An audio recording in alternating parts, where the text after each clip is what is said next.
Era uma vez, em um tempo que parece distante, mas que ainda ecoa nas profundezas da minha memória como um sussurro insistente no vento noturno.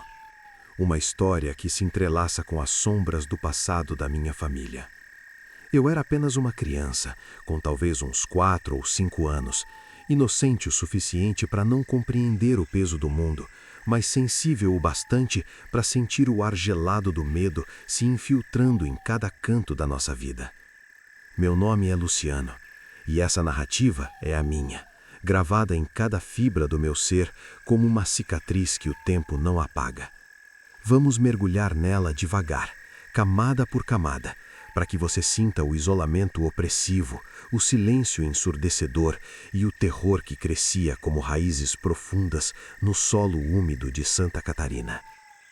Tudo começou quando meu pai, um homem forte e prático chamado João, decidiu alugar uma casinha de madeira simples e desgastada em um sítio antigo, perdido no interior de Santa Catarina. O ano era provavelmente por volta de 1981, uma época em que a vida rural era dura e o dinheiro escasso ditava as escolhas. Nós éramos uma família modesta. Meu pai, com suas mãos calejadas de tanto trabalhar, minha mãe, Sandra, uma mulher de coração gentil acostumada com a vida dura da época, e eu, o filho único, uma criança curiosa que via o mundo como um grande playground, até que aquele lugar me mostrou o lado sombrio da imaginação. O aluguel era absurdamente barato, algo como 150 cruzeiros por mês, se a memória não me falha, e isso já deveria ter sido um sinal de alerta, mas a necessidade falava mais alto. Meu pai trabalhava em uma pedreira próxima, explodindo rochas e cortando-as para serem usadas em calçamento de ruas, dia após dia, voltando para casa apenas nos fins de semana, coberto de poeira e exaustão. A casinha era humilde, construída com tábuas envelhecidas que rangiam ao menor sopro de vento, como se a estrutura inteira estivesse viva e reclamando da sua própria existência. Tinha apenas 2 quartos pequenos, uma cozinha improvisada com fogão a gás e um banheiro externo feito de tábuas que cheirava a umidade eterna. A casa ficava à beira de uma lagoa escura e imóvel, cujas águas pareciam um espelho negro refletindo o céu nublado do sul do Brasil. O lugar era bonito à primeira vista, com o verde intenso da Mata Atlântica ao redor, mas havia algo de estranho, um silêncio profundo e perturbador que envolvia tudo. Não era o silêncio da paz, era o silêncio de algo que espera, observa, aguarda o momento certo para se revelar. O tempo ali parecia andar mais devagar, como se o relógio do mundo tivesse parado e os dias se arrastassem em uma lentidão agonizante. Éramos isolados de tudo. O vizinho mais próximo estava a pelo menos 5 quilômetros de distância, e a estrada principal era uma trilha de terra, cheia de buracos e poças que se formavam após as chuvas frequentes da região. Para chegar ao sítio, precisávamos atravessar uma ponte velha de madeira sobre um riacho com uma pequena queda d'água. A ponte rangia sob o peso do nosso corpo, e o som da água correndo abaixo era o único ruído constante, um murmúrio incessante que, à noite, se transformava em um lamento distante. Ao redor da casa havia um pastinho irregular, onde algumas galinhas ciscavam preguiçosamente, e atrás dela um bambuzal denso e sombrio, com caules altos que se entrelaçavam como dedos esqueléticos alcançando o céu. O vento passando pelos bambus produzia um som sibilante, como os sussurros de vozes antigas, e eu evitava brincar ali, sentindo um frio inexplicável na nuca. Logo após o bambuzal, um pequeno riacho cortava a mata, suas águas frias e cristalinas, onde meu pai e eu pescávamos nos fins de semana. Ele me ensinava a preparar a isca, rindo das minhas tentativas desajeitadas, e aqueles momentos eram raros oásis de normalidade em meio ao crescente desconforto. Do outro lado da estrada de terra, em frente ao sítio, estendia-se um antigo pomar abandonado, um cemitério de árvores mortas que outrora deviam ter sido cheias de vida. Os pés de laranja, tangerina, goiaba e abacate estavam secos, com troncos retorcidos e galhos nus que pareciam braços estendidos em súplica. As folhas caídas formavam um tapete marrom e podre no chão, exalando um cheiro de decomposição que se misturava ao ar úmido. Era como se a terra ali estivesse doente, envenenada por algum mal invisível, sugando a vitalidade de tudo o que tocava. Mas no coração daquele cenário desolado e sombrio, erguia-se um único pé de limão colossal, o maior que eu já vi na vida. Suas folhas eram de um verde brilhante, quase luminoso, contrastando violentamente com a morte ao redor. Os limões pendiam pesados e amarelos, cheios de suco, e a árvore parecia pulsar com uma energia sobrenatural, como se estivesse alimentando-se da essência das outras plantas, drenando sua vida para si mesma. O mato ao seu redor estava seco e amarelado, formando um círculo de desolação perfeita, e eu me lembro de sentir um arrepio toda vez que olhava para ela, como se aqueles limões me observassem de volta. Com o passar das semanas, o isolamento começou a cobrar seu preço. Meu pai partia na segunda-feira de madrugada, deixando minha mãe e eu sozinhos durante a semana inteira. Ela tentava manter a rotina, cozinhava refeições simples com o que plantávamos na horta pequena, lavava roupas no riacho gelado e me contava histórias à noite para me fazer dormir. Mas eu via o medo crescendo em seus olhos, como uma sombra que se alongava ao pôr do sol. O silêncio do mato era opressivo, interrompido apenas pelos sons estranhos da noite. O croquiçar distante de corujas, o farfalhar de folhas sem vento aparente e algo mais, um choro sutil, como de uma criança perdida, vindo do pomar. Minha mãe começou a se sentir observada, como se olhos invisíveis a seguissem detrás das árvores. Ela trancava as portas ao anoitecer, mas o vento batia nas janelas de madeira fina, fazendo-as tremer como se alguém tentasse entrar. Uma noite, enquanto eu fingia dormir na cama que dividíamos, um colchão velho e regular sobre uma cama feita com tábuas rangentes, ouvi minha mãe sussurrando para meu pai que havia voltado para o fim de semana. Sua voz tremia, baixa e urgente. João, eu não aguento mais morar aqui. Eu sinto que sou observada o tempo todo. Já ouvi várias vezes o choro de uma criança vindo lá do pomar abandonado. É um som tão triste, tão desesperado, como se estivesse chamando por ajuda. Meu pai, sempre o homem lógico, tentava acalmá-la, sua voz grave e reconfortante, mas com um tom de preocupação subjacente. Sandra, amor, é só a sua imaginação brincando com você. Esse lugar é isolado, o vento faz truques com os sons, não tem ninguém lá. Os últimos moradores se foram há mais de 40 anos. A casa deles já desabou completamente, só sobraram aqueles pilares de pedra antigos. Eu me lembro bem daqueles pilares. 4 blocos maciços de pedra cinzenta, cobertos por um musgo verde escuro e espesso, entrelaçados por trepadeiras selvagens que pareciam veias pulsantes. Eles ficavam no centro do pomar, como sentinelas silenciosas guardando segredos enterrados. Meu pai admitia que o isolamento o preocupava também. Se algo acontecer, não tem ninguém por perto para ajudar, mas pedia paciência. Só mais um pouco, Sandra. Estou juntando dinheiro na pedreira. Assim que der, nós mudamos para mais perto da vila, onde tem gente, luzes, vida normal. Ele implorava que ela não me contasse nada, para não me assustar, mas eu já sentia o ar ficando mais pesado, como se uma névoa invisível se infiltrasse na casa. Então veio a noite que mudou tudo. Uma madrugada fria de maio, quando o inverno do sul começava a mostrar suas garras geladas.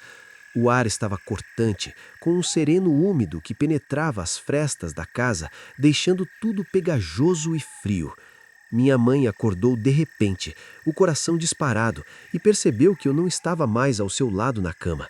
O quarto estava escuro, iluminado apenas pelo luar fraco que vazava pela janela embaçada. A porta da frente estava entreaberta, balançando levemente com o vento noturno, e um calafrio a percorreu como uma lâmina.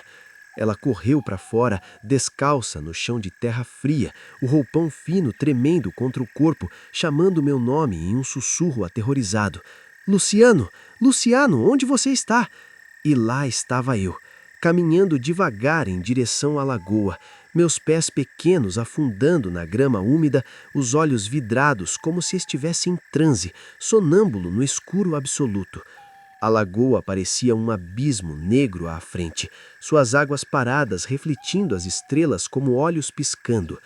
Minha mãe me pegou no colo, o coração batendo como um tambor de guerra, e me sacudiu gentilmente. Meu Deus, filho, o que você está fazendo aqui fora? Está gelado. Eu, ainda meio adormecido, murmurei algo que a fez congelar. Eu estava indo brincar com um menino. Ele me chamou. Minhas roupas estavam molhadas do sereno, meu corpo tremendo de frio, e ela me enrolou em um cobertor áspero, carregando-me de volta para dentro enquanto lágrimas quentes escorriam pelo seu rosto.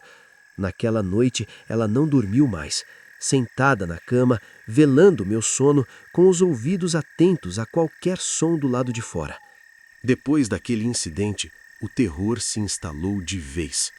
Minha mãe passou a ouvir o choro quase todas as noites, um lamento agudo e penetrante que começava baixo, como um gemido distante, e crescia até ecoar na sua mente como um grito sufocado. O peso no ar era palpável, como se a casa estivesse sendo esmagada por uma força invisível. A névoa que subia da lagoa ao anoitecer tornava-se cada vez mais densa, rodopiando como dedos espectrais que tentavam envolver a casinha, infiltrando-se pelas frestas e deixando um cheiro úmido de podridão. Nos fins de semana, quando meu pai voltava, exausto da pedreira com poeira grudada na pele, minha mãe implorava: João, por favor, nos tire daqui. Esse lugar está nos consumindo. Eu ouço o choro toda noite e agora o Luciano, ele andou sonâmbulo até a lagoa. Meu pai, ainda cético, prometia: falta pouco para as férias de fim de ano. Vou passar 15 dias inteiros aqui e, nesse tempo, procuro uma casa nova na vila. Aguente firme, Sandra. O medo de minha mãe atingiu o ápice após uma ida à vila para as compras mensais. Era um dia cinzento, com nuvens baixas ameaçando chuva, e ela e eu caminhamos pela estrada de terra esburacada até a pequena vila que fazíamos compras. Na pequena mercearia da vila, um lugar apertado com prateleiras cheias de latas e sacos de alimentos, ela conversou com algumas mulheres locais, donas de casa com rostos marcados pelo sol e pela vida dura. Sem entrar em detalhes, mencionou: não estou conseguindo dormir direito no sítio. Ouço sons estranhos à noite, como um choro. Uma das mulheres, uma senhora idosa com olhos penetrantes, olhou feio para a outra e cutucou seu braço, sussurrando: fica quieta, Maria. Mas minha mãe insistiu, e elas, relutantes, contaram a história de forma sutil, quase com medo, como se as palavras pudessem invocar o mal. Há muitos anos, disse a mais velha com voz trêmula, morava uma mulher do outro lado da estrada, bem onde hoje é o pomar. Era uma morena linda, casada com um pedreiro que foi trabalhar em outro estado por mais de 1 ano. Ela ficou sozinha, fiel nos primeiros meses, mas depois se envolveu com um fazendeiro rico da região. Todos viram a barriga crescendo e achavam que ela largaria o marido, teria a criança e viveria com um amante. Mas depois de uns 9 meses, a barriga sumiu de repente. Ninguém viu a criança. Alguns dizem que ela deu para a adoção, mas ela era reservada. Ninguém ousou perguntar. Quando o marido voltou, descobriu a traição. Brigaram feio e ele foi embora. A casa ficou abandonada. Quem tentava morar lá ouvia choros à noite, via vultos nas sombras. Com o tempo, a casa desabou. Só restaram os pilares de pedra. E o lugar ganhou fama de mal assombrado. Famílias que alugaram a casinha de madeira do outro lado, como a sua, também iam embora rápido, falando de choros e um peso no ar que não dava para aguentar. Minha mãe voltou para casa ainda mais apavorada, o coração apertado como um punho cerrado. Agora, pelo menos, sabia que não estava louca. O terror era real, enraizado na história daquele lugar. Ela guardou o segredo por um tempo, mas o ambiente piorava. As noites ficavam mais longas, o choro mais insistente, como se a criança invisível estivesse se aproximando, implorando por algo que só os vivos podiam dar. Finalmente, no final do ano, Meu pai pegou as férias prometidas e ficou em casa por 15 dias. Ele, que sempre fora o pilar de racionalidade da família, começou a ouvir também. Uma noite, acordou sobressaltado com o choro, um som agudo, lamentoso, que penetrava os ossos como agulhas frias. Isso não é vento, murmurou para si mesmo, o suor frio escorrendo pela testa apesar do frio. Pegou a espingarda velha, carregada com cartuchos que ele mesmo carregou, e a lanterna de pilhas fracas, cuja luz amarelada tremia como sua mão. Saiu para a noite escura, o ar gelado cortante como facas, atravessando a estrada de terra onde pedras soltas rangiam sob seus pés. O pomar o recebeu como um abraço sombrio, as árvores secas sussurrando segredos no vento. O choro vinha do limoeiro, cada vez mais claro, como se emanasse de dentro do tronco grosso e retorcido. Um calafrio subiu pela sua espinha, como se dedos gelados tocassem sua nuca. Ele se aproximou, o coração martelando no peito, e ouviu. O som era como o de um bebê chorando, abafado, preso dentro da madeira viva. Apavorado, ele recuou, correndo de volta para casa, o fôlego curto, e contou tudo para minha mãe. Sandra, você tinha razão. O choro vem da árvore, de dentro dela, como se a árvore estivesse viva, chorando. No dia seguinte, ainda abalado, meu pai caminhou até a igreja da vila, uma construção antiga de mais de 150 anos, com um sino que tocava melancólico nos dias de falecimento para avisar que alguém da comunidade partira. O padre, um homem idoso com rugas profundas como sulcos em uma árvore velha, olhos sábios e cansados, ouviu a história com atenção solene, acenando a cabeça como se já soubesse o fim. Eu tenho uma ideia do que pode ser, disse ele, com voz rouca pelo tempo. Quando era jovem, há décadas, ouvi a confissão de uma mulher atormentada, já à beira da loucura. Ela havia traído o marido, engravidado de outro homem, e quando foi rejeitada pelo amante, em desespero, matou o próprio filho recém-nascido. Enterrou o corpinho no pomar e plantou um pé de limão por cima da cova para disfarçar o solo remexido. Ela prometeu voltar para uma confissão completa, mas nunca mais apareceu.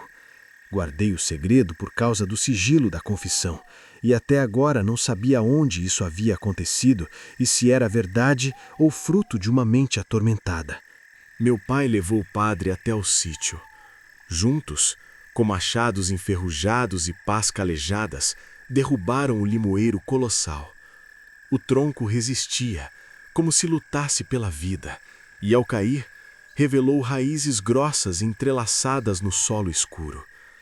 Cavaram entre elas, a terra úmida e fria grudando nas mãos, e ali, no coração da cova, encontraram os ossinhos frágeis de um bebê, embranquecidos pelo tempo, envoltos em farrapos de pano podre. O padre os recolheu em uma sacolinha de pano simples, rezou uma prece em latim que ecoou no ar como um exorcismo e prometeu enterrá-los em solo sagrado no cemitério da igreja. Depois disso, o choro cessou para sempre, como se uma alma atormentada finalmente encontrasse paz. Ficamos mais 2 semanas na casinha, o tempo suficiente para arrumar as poucas coisas e encontrar uma nova morada na vila, mais perto da civilização, onde as luzes das casas vizinhas afastavam as sombras. Nós mudamos logo depois, deixando para trás o sítio amaldiçoado. Mas a história nunca saiu da minha mente. Até hoje, décadas depois, quando fecho os olhos em noites silenciosas, ainda vejo aquele pé de limão imponente no meio do pomar seco cercado por mata, suas folhas brilhando como olhos maliciosos, e ouço, bem distante, o choro abafado de uma criança que nunca teve paz. É uma lembrança que me assombra, um lembrete de que o passado pode se enterrar no solo, mas suas raízes sempre encontram um jeito de emergir, trazendo o terror consigo.